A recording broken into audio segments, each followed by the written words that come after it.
This is the current federal tax developments for the week of October the 13th, 2025. Current federal tax developments are brought to you by your state society of CPAs.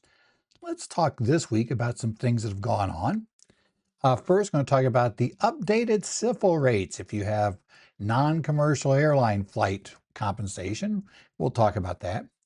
We'll talk about a case where a taxpayer tried to use the Administrative Procedures Act to go after and attack the decision-making of the supervisor for a penalty. We'll discover how the court said wrong thing to raise. We'll talk about a tax exemption that was denied for a gated community homeowner association by the tax court. Also have a taxpayer that was arguing about whether or not he had income from the tax cancellation of indebtedness and which year he had it. But he ran afoul of what's called the Variance Doctrine. That is, it's a problem that if you don't raise issues in your administrative filing with the IRS, in this case, generally that'll be a 1040-X, if you later take him to court to try to sue for that refund, which is what was going on here, you have a problem. You can't really bring up a new topic. So we'll talk a bit about that. We'll also talk about the IRS's part 2 of the government shutdown plan. In this case, basically just under half of the IRS employees were furloughed after the 5 days. So we discovered that this week, and that plan apparently runs forward at least through the end of tax season. Presumably we won't be shut down that long because that would be some really big issues, but we'll take a look and see how that goes. We have the IRS released also the inflation adjustment numbers for 2026. So these aren't the ones for the returns we'll be preparing for 25, but the ones for 26 years.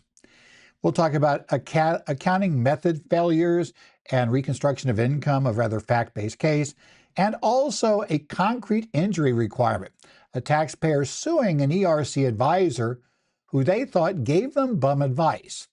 And we'll talk about why it didn't really matter if they did or didn't, because the taxpayer was unable to show damages. You can't really sue somebody if you can't show damages generally. So let's talk about the SIFL rates. This is Revenue Ruling 2025-20, came out on October the 3rd.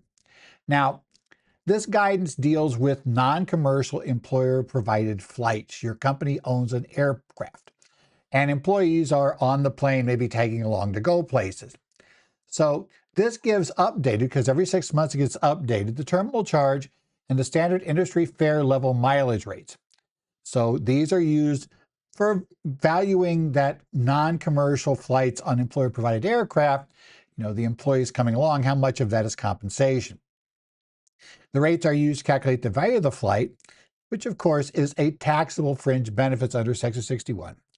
And the rates are calculated by Department of Transportation. They are reviewed and changed semi-annually. And so there are periodic updates from the IRS. We see this every 6 months. This is simply the most recent version. Now, these valuations are governed by a specific rule found in Treasury Reg 1.61-21G. And the value is determined using the base aircraft valuation formula, which is known as the SIFL formula. The formula components involve multiplying the applicable SIFL cents per mile rate by the appropriate aircraft multiple. The regs have a standard multiple in there to use. Then you add the terminal charge, right? And if you're doing any of these things, you're in payroll, and you have this issue in your company, you got to make sure you're using the correct aircraft multiple as provided by the regulations. And also, it's helpful to use the correct valuation numbers. And this is what this gives us.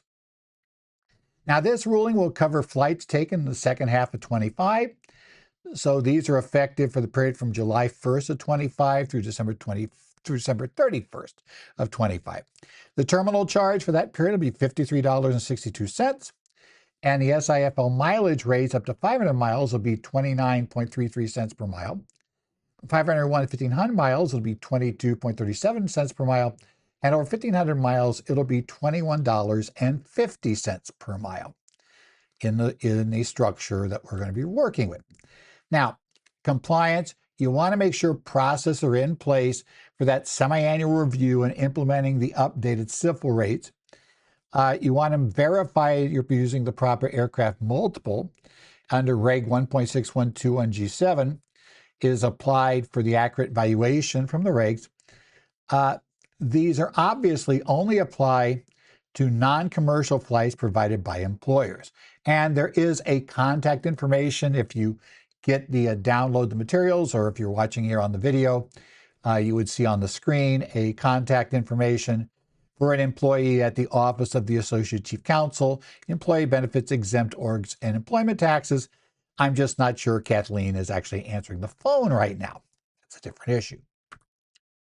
Next up is a tax court case published, Computer Sciences Corporation versus Commissioner, 165 TC number 8, so review tax court case, and it came down on October the 6th.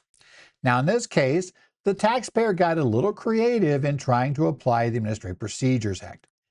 Administrative Procedures Act has been successful, used to successfully challenge a number of regulations recently, but like a lot of things, when something starts working in court, we sometimes see the idea stretch beyond where it reasonably seems to make sense. And I think this one comes fairly close to that.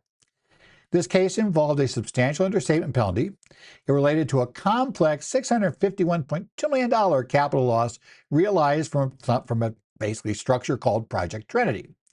The taxpayer, which was CSC, conceded the revenue agent's supervisor timely provided written approval of penalty termination. Remember, that's been a big deal for a while.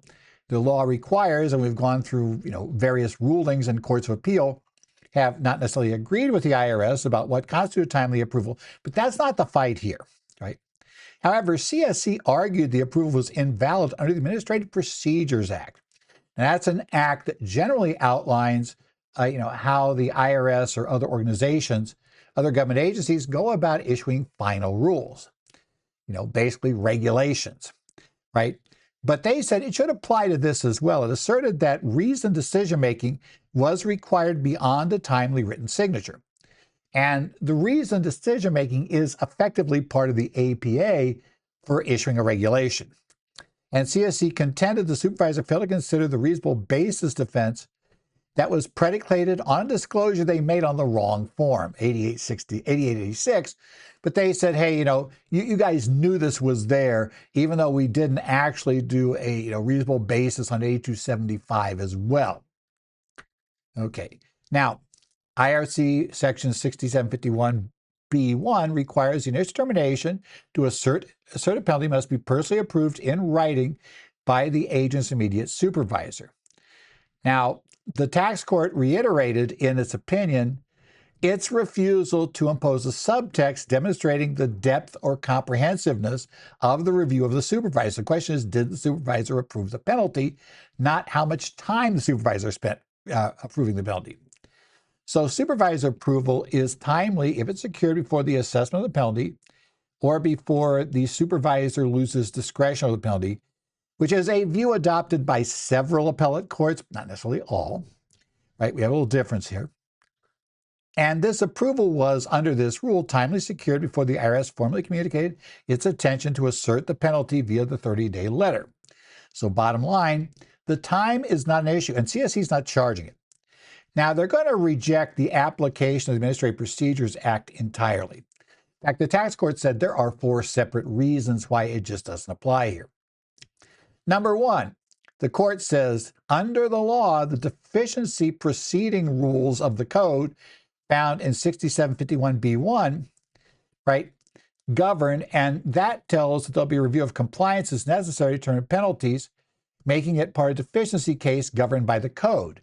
It is not an APA governed item. This isn't issuing a reg, effectively. There is no final agency action, and that's the key thing. APA applies that.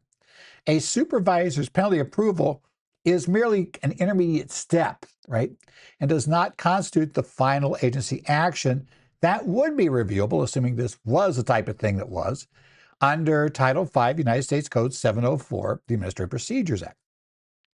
Notice the deficiency that's issued later reflects the consummation of the agency's decision-making process regarding the penalty. So essentially, you can't go at this point. It also said, under the APA, generally you're allowed to challenge if there is if no adequate remedy exists. Even if this approval was a final agency action, The APA review is allowed if there is an adequate remedy in court, and the law provides the tax court reviews compliance with the approval. As such, it's not an APA-governed item.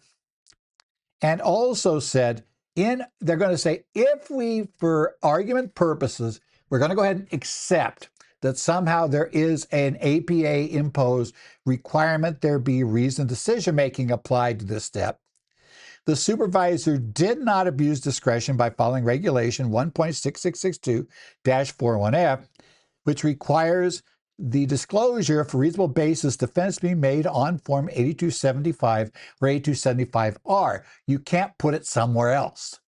And that's what they're saying. The administrative record showed the supervisor met with the CSC representatives, indicated he did consider the availability of the defense.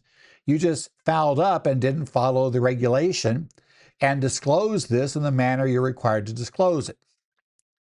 Now, practical implications, in penalty defense, we're still mainly looking at written approval requirements, not how deep the supervisor looks at something. And the APA is not going to work to force that issue with the tax court. Challenges based on the APA requiring a detailed decision-making process for IRS penalty approval steps will likely fail in deficiency proceedings because that's what the tax court's going to impose. Very important, if you have a disclosure on the tax return and you want to be able to protect yourself from raise a reasonable cause defense, be sure you use 8275 or 8275R when it's required by the regulations. The fact that you did, you attached the form that said this is a reportable transaction. I can understand why a taxpayer might think that was good enough, the 8886, for this defense. But the reality was, no, it didn't, right? You needed to have the disclosure because they found that there was not substantial authority. They also found that therefore there wasn't, reasonable basis option because you hadn't done disclosure properly. And so the court ultimately found the IRS's motion for partially summary judgment on the penalty procedure issue, right? There's still other challenges you could raise. Next up is Mira Vista Homeowners Association, Inc. versus Commissioners, the Tax Court Memorandum Decision 2025-102. Decision came down on October the 6th. Now, let's take an overview of the case here. Mira Loma Homeowners Association was essentially a Texas nonprofit, right? It operated a gated community. It wanted recognition as a tax-exempt organization under 501c4. Inside the gated area, the association maintained common areas, including 25 miles of private streets, green belts, and a recreational facility. Now, the association claimed its activities lessened the burden of government. The government didn't have to worry about code enforcement, private security, or road maintenance. But the IRS didn't buy this, issued a final adverse termination because the association did not benefit the entire community surrounding area on an unrestricted basis, but it restricted its benefits effectively and overwhelmingly to those inside the gated community. Now, they're trying to say they're a social welfare organization under C4. And on a qualifier under C4, you got to be a civic organization, you got to be not organized for profit, and got to be operated exclusively for the promotion of social welfare. Now, exclusively doesn't mean exclusive. We get all through that on the political activities of these things. That's not what we're talking about today. But exclusively does mean the organization must be primarily engaged in promoting the common good and general welfare of the people of the community as a whole. This is under Regulation 1.501c4-1a2i. The courts, including the Fifth Circuit to which this appeal would go, apply the standard that a single substantial non-exempt purpose precludes exempt status. And an organization that operates primarily for the benefits of its members does not serve a community within the broader social welfare context. In essence, effectively, remember, with a homeowner association, the owners of the HOA are those people living inside the gated community. They're doing this for their own benefit. That's kind of where the problem is going to come. Now, the court had some factual findings and did note there were some public benefits, but they were incidental, not really primary, right? The court did not agree with the association that the IRS was acted wrong in denying their exemption. The court found that any public benefits derived from their activities, security, road maintenance, were found to be merely incidental, not primary. The association's facilities, its lake, its recreational venues, were primarily for the benefits of its members, and most times were simply inaccessible to other members of the public, right? Restricting membership to property owners and maintaining member-only common areas behind a gated private road indicates the entity solely advances the private interests of those inside the gated community, the people that own the association. So essentially, it was a private benefit group. So practical issues for HOAs. Gated home associations that primarily benefit members and lack unrestricted public access face a significant hurdle in qualifying for C4 status. It's not impossible, but it's going to be difficult, right? And in essence, you got to be way more open than this one would be to have a shot. You got to advise HOAs that want to qualify under 501c4, their activities must benefit the community as a whole, not just the private property owners, to meet the primarily test. Basically, and that's kind of like the gate's one of your problems there. A gated community, fenced in and gated, that pretty much is meant to keep the non-members out, and so it's effective. Now, the tax court will not consider alleged arbitrary application of the law by the IRS to other similarly situated taxpayers. Each taxpayer is to establish his own, because they try to say, yeah, but we know a bunch of other HOAs that are just like us that the IRS has granted this to. And the court said, tough luck, they screwed up, right? You're in front of us now. We make the determination, and we're saying you don't qualify. Most residential HOAs rely on 528. Which is taxation only on not exempt income for their preferential status. This isn't going to be a huge negative for most HOAs, because they're not trying down the C4 path. But if you're trying to go C4, yeah, it's a little more of a problem. Next up, we're going to talk about a cancellation of indebtedness income, really fun. Let's visit section 108 again, and the variance doctrine. This is Romeo Solto Jr. and Phyllis Palega versus United States of America. This is from the Second Circuit Court of Appeals, case number 24-2700 CV, and this was decided also on October 6th. It was a popular day for deciding things. Now, this case involved the timing of cancellation of indebtedness income arising from discharge of mortgage debt. And this is somewhat important because timing can be key. Remember, in order to qualify under 108 for exclusion for being insolvent, you effectively have to show you were insolvent at the time of the discharge. Now, the debt discharge occurred, at least initially, the IRS looked at, so the taxpayer, when he executed a deed in lieu of foreclosure arrangements in January of 2015, he relinquished the property and secured a waiver of the deficiency judgment. That is how the taxpayers reported on their 2015 return. But later, after discovering some more facts, they sought a claim for refund, arguing the income should have been taxed in 2017. Now, the district court said, no, we're not going to buy that. We'll talk about why. And the Court of Appeals now has affirmed that district court ruling. 2015 is the year they're stuck with, right? That's going to be it. Now, income and cancellation indebtedness. A lot of people have trouble understanding this. But when you have cancellation indebtedness, generally that's taxable income. Section 61A11 specifically tells us that cancellation of debt income, basically if you have a debt canceled, that's income to you. Now, you can qualify under 108 potentially to exclude it under certain conditions, but that's a whole nother discussion. When do we determine when it's discharged? Because that, as I said, is important for 108, especially things like insolvency. The debt's deemed discharged at the moment it becomes clear the debt will never have to be paid. And that timing is determined by any identifiable event that fixes that loss with certainty. That's kind of like the bad debt write-off rule. This is the flip side of it, right? It's a cancellation of debt rule. The court found the execution of the deed in lieu transaction in January 2015 constituted that identifiable event.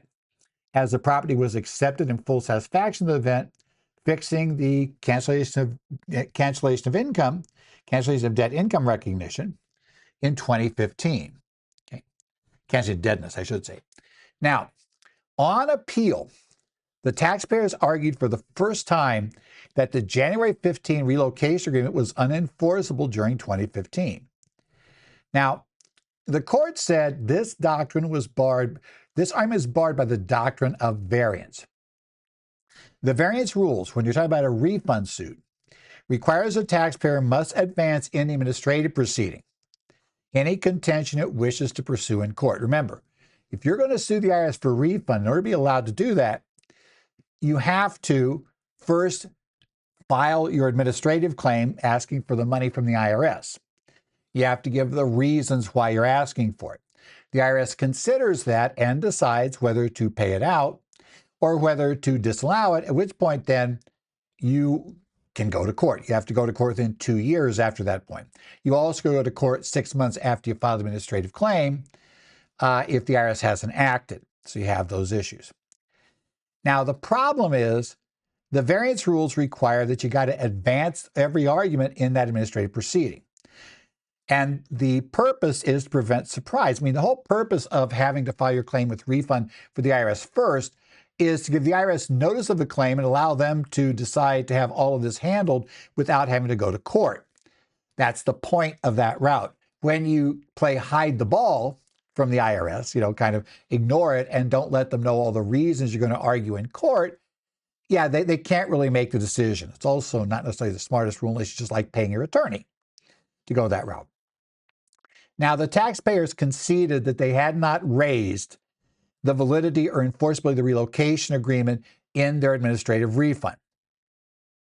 Now, the court rejected the argument that exception exists because the taxpayers discovered the contract was potentially unenforceable after filing the claim. The courts found the taxpayers knew or reasonably should have known the facts underpinning that enforceability theory, that the documents lacked the mortgagee's signature. They knew it back in January 2015. And yet they believed, and the lender at the time believed, that they were basically tying everything down.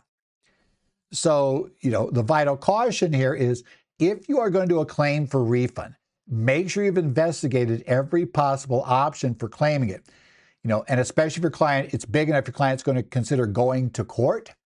You want to make sure with legal counsel that you've gone through and found every possible argument they might want to advance in court. Because as noted, if you don't do it, well, things don't go so well. Hey, 5 days and then we got to redo things. The IRS contingency plan was extended.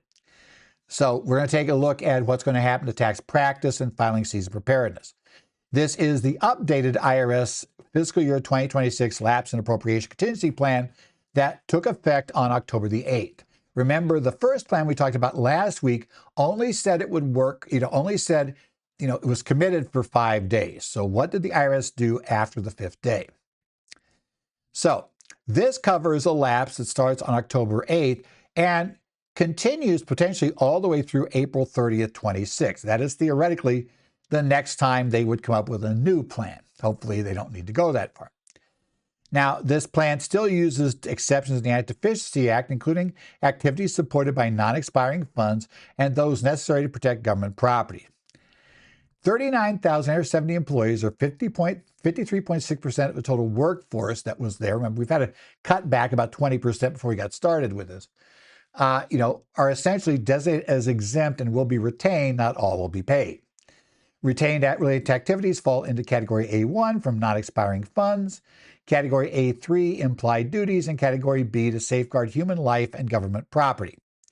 And as far as I understand, only Category A1 is going to get paid. Okay. Number one thing they wanted to do was get ready for the tax filing season for 26. So that means completion and testing of filing year programs and design and printing of necessary forms of publications will continue. Also, they're going to process payments, including payment protection, and necessary mail opportunities continue because the tax revenues are considered government property that must be safeguarded. So that's when Category B. And submission processing field directors will process tax returns specifically containing remittances. Okay.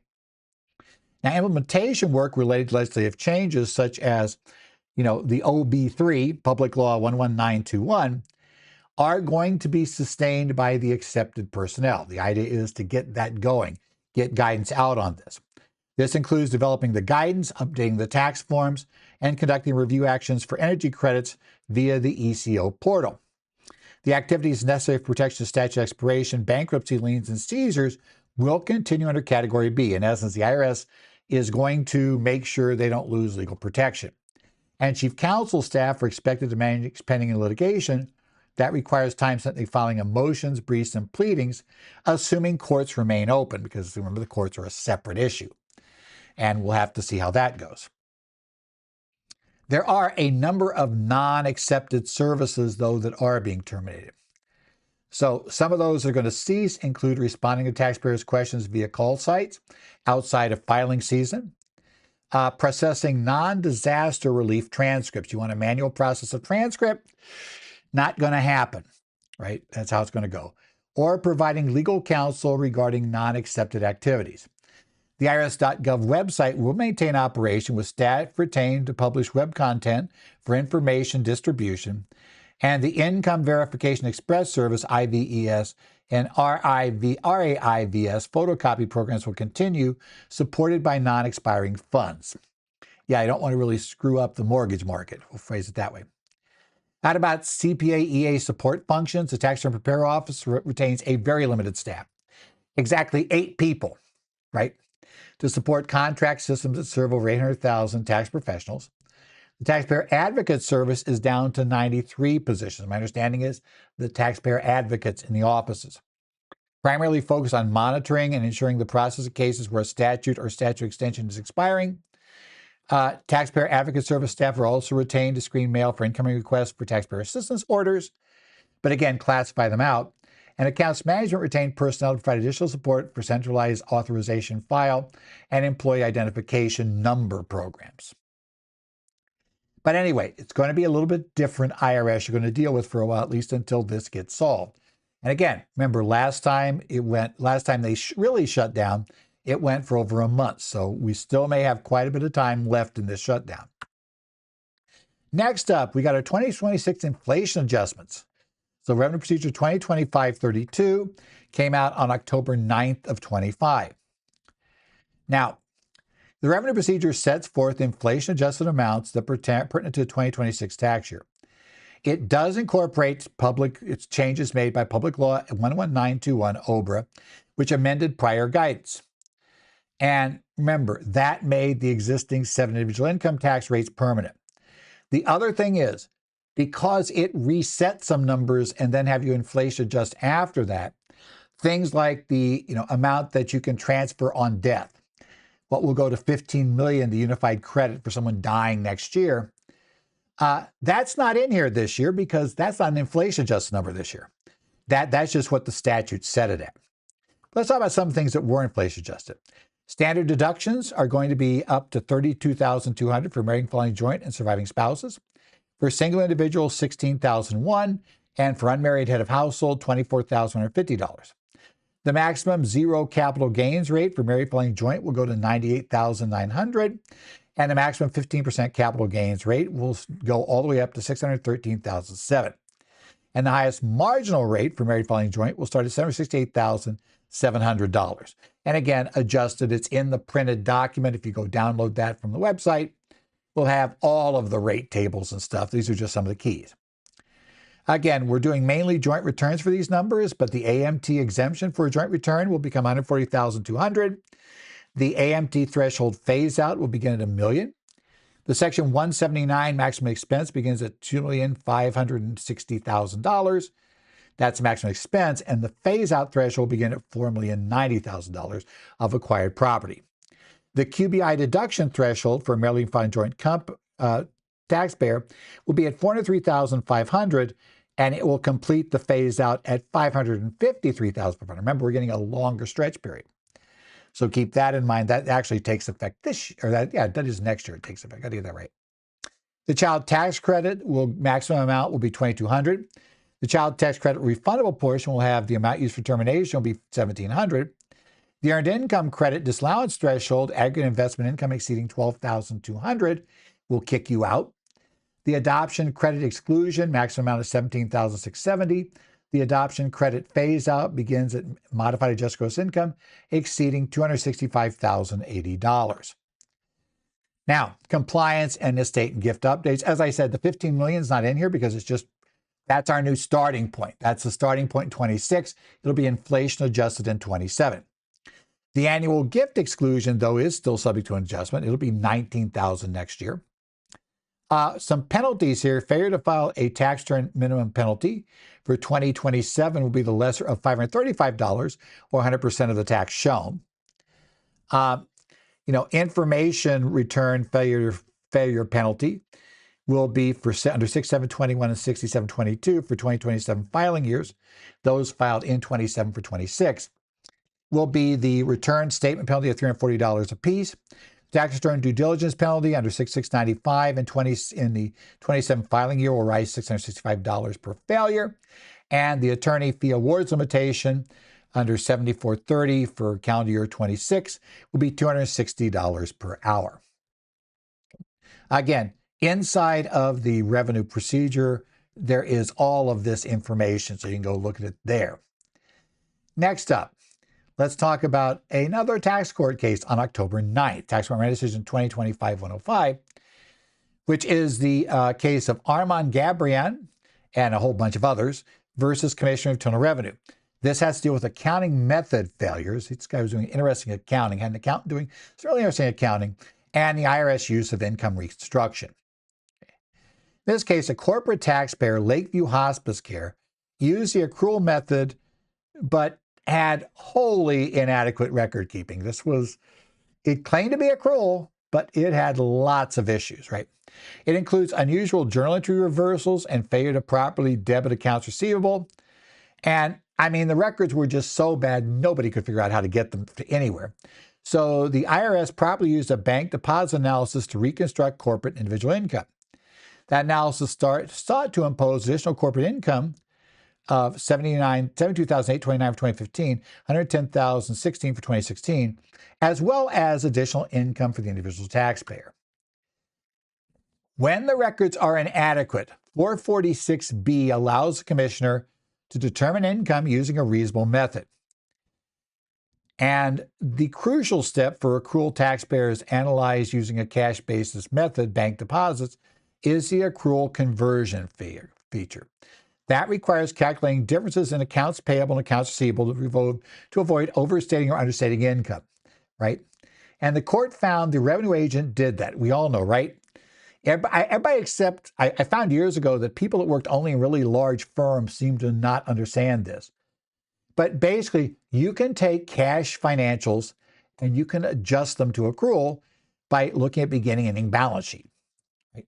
It's basically how you do it. Yes, it's not absolutely perfect, but as I pointed out a couple of times to people that have complained that to me, it's like, look, guys, no set of books is absolutely perfect, right? Everyone is a range. So, it's going to be as good, pretty much as good as getting it done all the way officially accrual. In fact, especially given the mess that this accountant made of the books, probably better than happened in this case, right? Now, on income and deduction, the court agreed with the taxpayer specifically identified deposits, transfers between accounts and non-hospice sources were non-taxable deposits and directed there be adjustments computed under Rule 155 at the end of the case. The court sustained this allowance of over $200,000 miscellaneous accruals and advertising expenses due to an extreme lack of substantiation, lack of invoices or receipts, and the $171,032 net operating loss deduction was disallowed because the taxpayers failed to keep books and records necessary to substantiate the carryforwards. Prior returns alone are insufficient.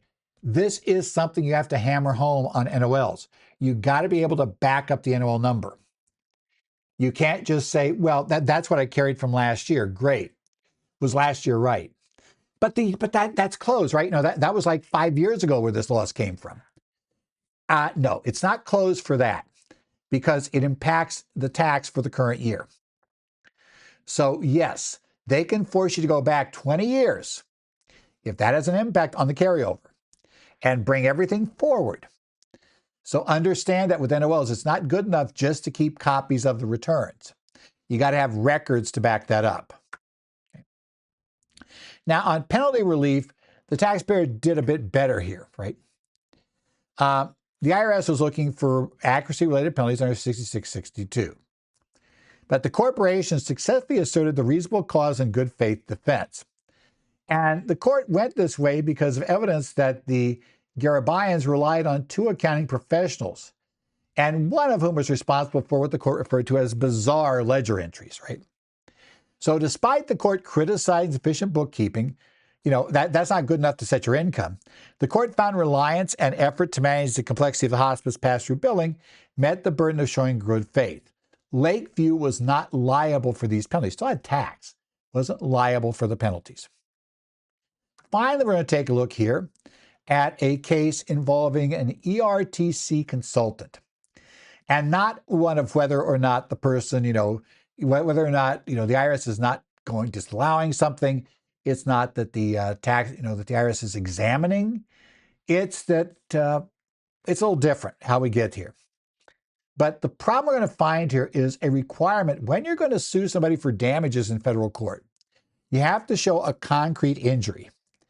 And the ERT consultant, we'll talk a little bit about it, and we'll talk about where this goes. This was a motion to dismiss the case. And what the attorney for the defense was arguing and persuaded the district court in Utah to accept was that it didn't matter if everything they alleged about how awful and horrible the advice they received from these consultants were. Let's just accept all of that as true. They're not going to concede that if we go to trial, but let's just concede it. If they can prove all of that, which again, we're not conceding they can, it wouldn't matter because these guys ended up with $70,000 more in their pocket than they started with.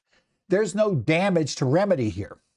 This is the case of Greenway Equipment Sales, Inc. versus ERC Specialist, LLC.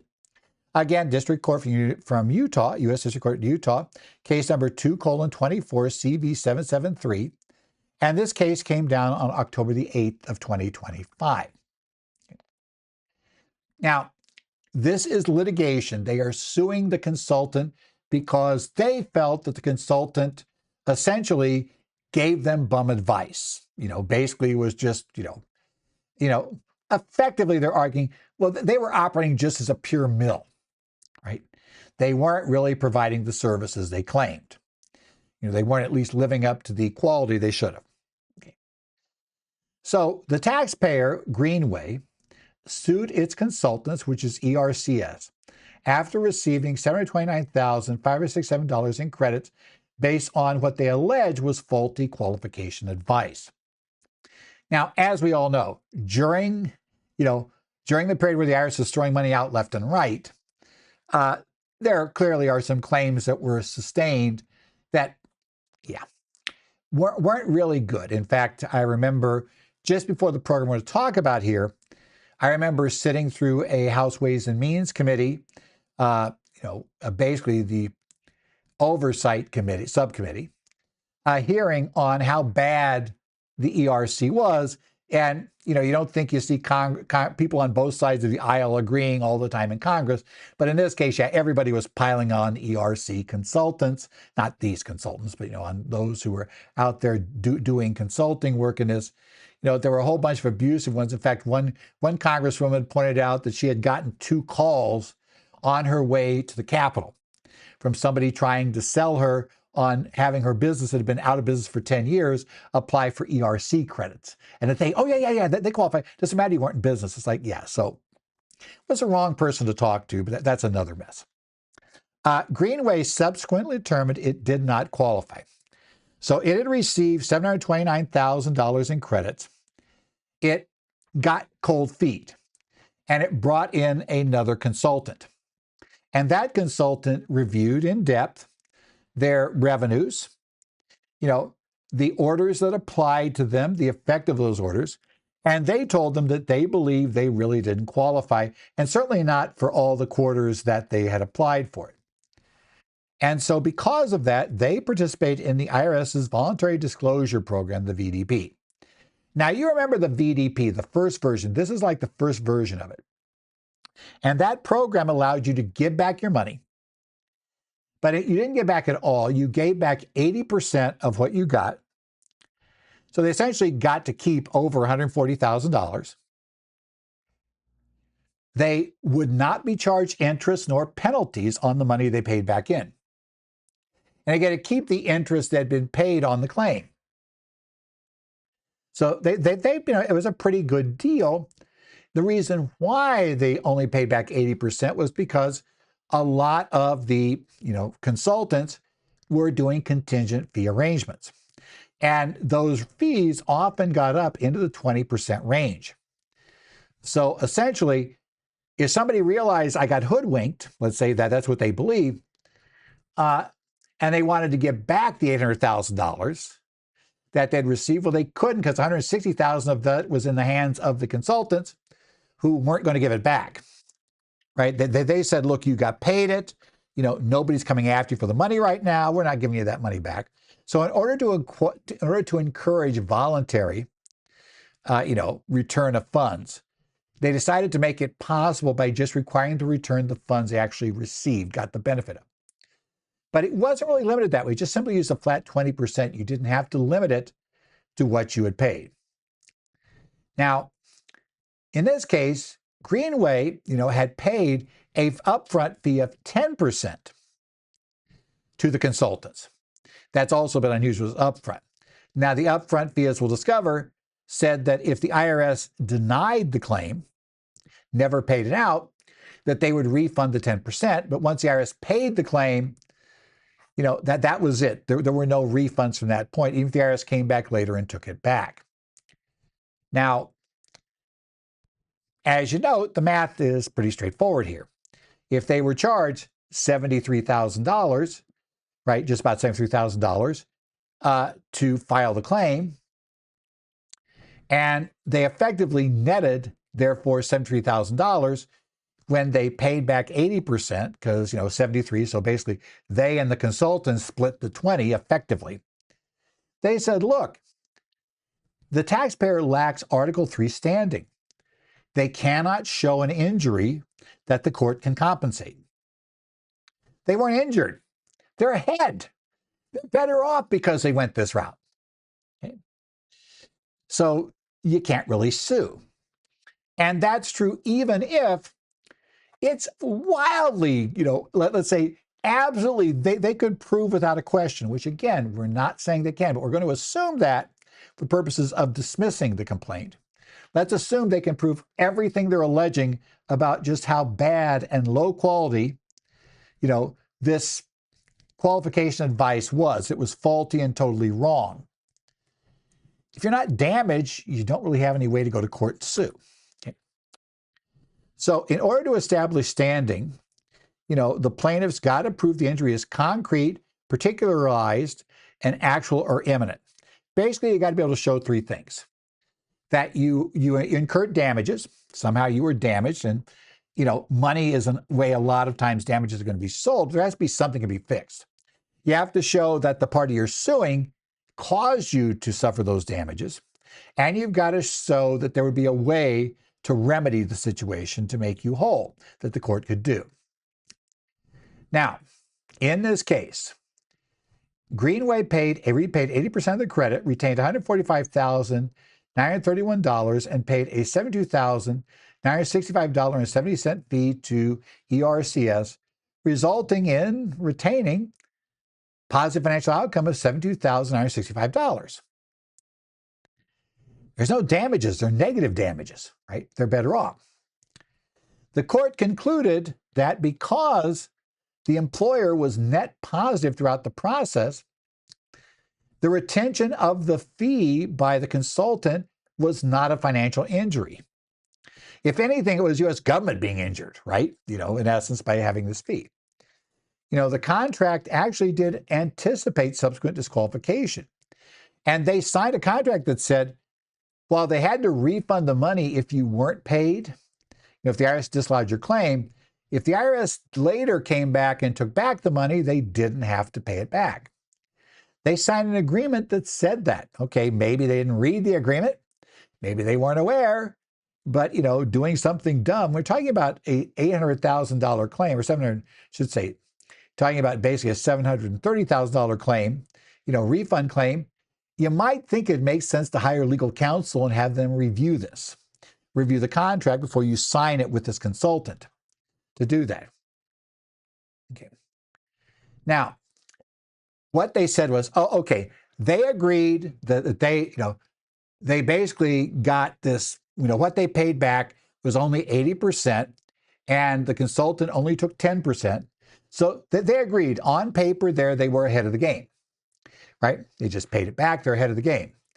But they argued for other types of harms, and the court rejected them. They rejected them because the court found that these were speculative.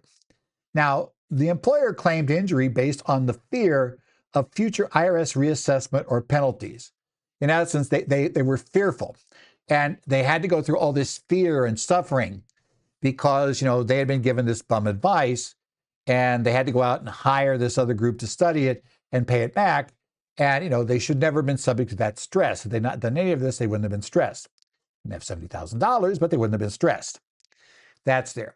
The court found this fear-based harm was speculative because they admitted to participating in the voluntary disclosure program, mitigated and avoided all of these hypothetical potential penalties in the future.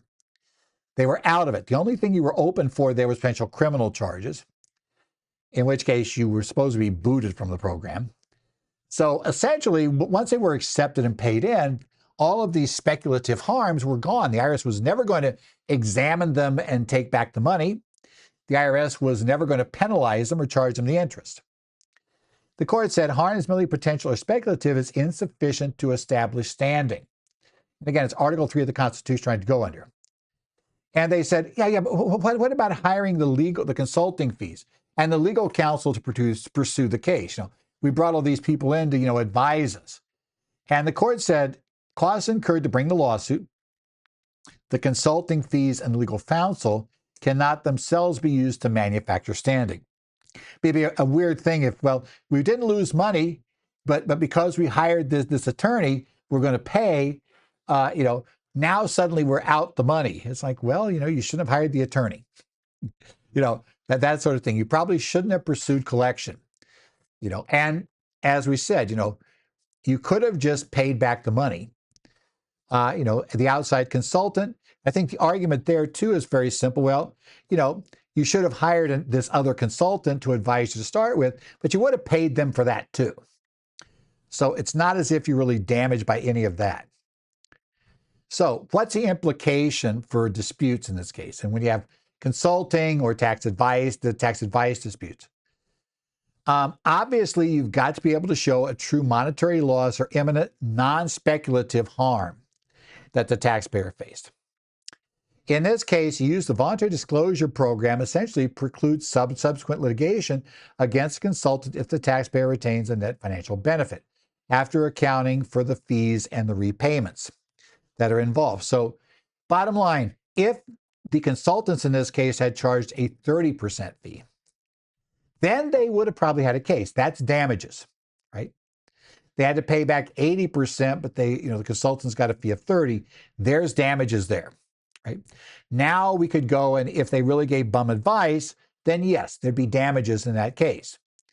Again, but you'd have to prove they gave bum advice. Remember, the court here is merely assuming that they can prove the advice was horrendous, awful, way below standards, and just, didn't work at all. And if you actually read, the case, you read the complaint, you're going to find that if what they alleged could be proven, it sounds bad. I mean, as they noted, they never did any work on gross receipts, which seems odd because that's the easiest way to get the ERC. And they never, and they knew that this company had never faced a shutdown, had never seen receipts go down, and yet they decided they were eligible. However, as the court pointed out, you went ahead and signed the contracts and did everything before you ever knew, basically before you ever answered any of those questions. So, they got the questionnaire. This is one of those questionnaire setups. So, yeah, does it sound like they weren't the most thorough? If what the plaintiff is saying was true, yeah, it sounds like, certainly whoever the person was involved with this particular claim, because this is a large group, may not have been right on top of it. But again, we never got to decide if that was or wasn't true, or if they were just slandering the guy, because it didn't matter. Right? Even if they found that he was horrid, he should be in jail, he was a tax fraud, I don't care how bad it was. No damages, no case. So, you got to counsel your clients. If they in fact paid a fee less than the 20%, it's not terribly likely you can go back and sue those guys, even if you're mad at them, because, they gave you so much stress.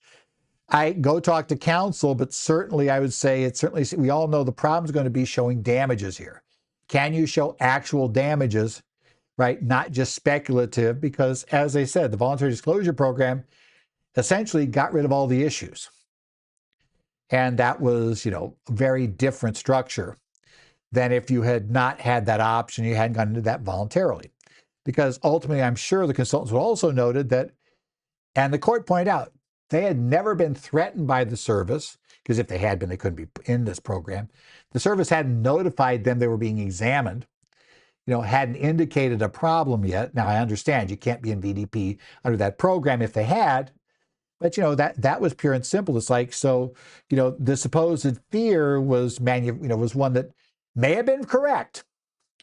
Like I said, if everything worked exactly as alleged, yeah, I would say they'd be concerned. But as I told people in the ERC regularly, I said, look, yeah, in that case, I would consult people usually who were talking to clients that had gone to a mill, and what should they do?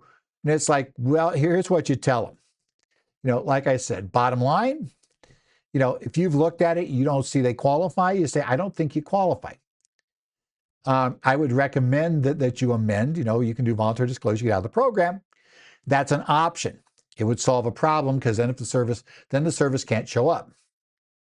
But I would also say you better be clear with them, though, that given the sheer number of claims out there, and given the sheer number of these, there is a very good chance, that your claim would never be looked at, no matter how bad it is, if they paid it.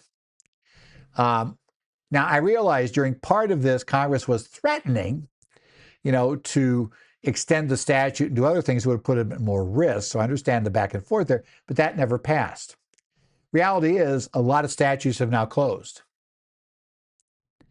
And, people that the IRS never opened up an exam on, and they got the refund over 3 years ago, for the most part, except those at the very end of the program, their statute's closed. Right? They're pretty much safe unless the service could show fraud. That's the reality of it. This has been the Current Federal Tax Developments for October 13th, going into the final deadline this week.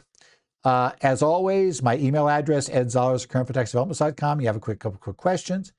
I also participate on the Connect sites for Arizona, New Jersey, Minnesota, Idaho, Illinois, Washington. I keep an eye on those if I can. So if you have questions, you can post them there for those state societies. Otherwise, we'll look forward. Next time I see you, we'll be past the deadline. Could be fun, and we'll see how everything else goes. But otherwise, I want to thank you for being here this week, and we'll see you later on Current Federal Tax Developments.